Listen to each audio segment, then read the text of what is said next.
So let me start by introducing both of these fine people. Reg Harnish, if you don't know him, is a serial entrepreneur. He is the founder and former CTO of Autotask.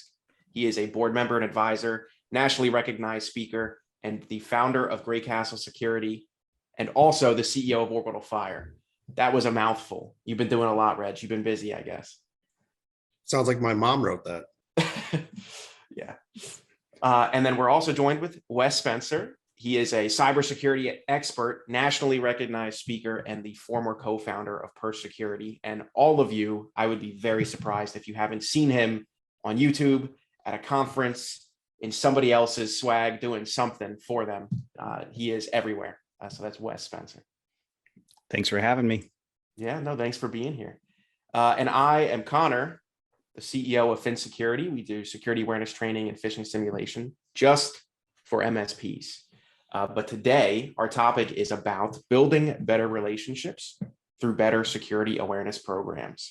So the whole crux of this conversation is that many conversations you have with your clients that are centered around security awareness end up becoming confrontational in some way.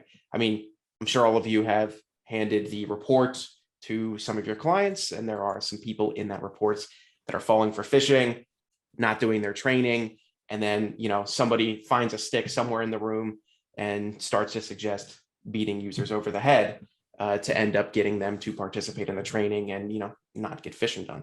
It become a confrontational and an awkward conversation. So we're going to talk today essentially, where do security awareness programs fall short in regards to managing human vulnerability and what we can do about it. So the first question I would love to ask Reg that we're going to talk about today: what is the current state of security awareness? I feel like we're squarely in the middle of second generation processes and tools. If you had spent any time doing this a decade ago, it did look different. I mean, it was far more primitive. I think there was a lighter focus on content.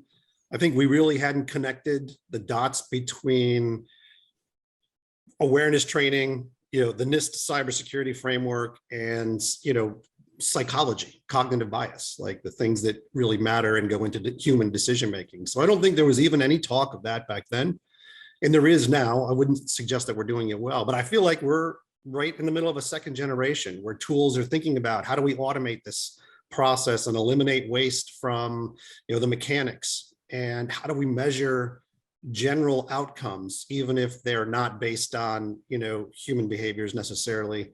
So I feel like we've come a long way, and I think we're headed in the right direction generally. I think there's still a lot of work to do, and anyone who has seen compliance or phishing testing fail rates recently, it's hard to argue that we haven't made enough progress. It's I think the commitment's there. I think the intent is there. I think folks like Phin are there, but I still think we've got a lot of work to do.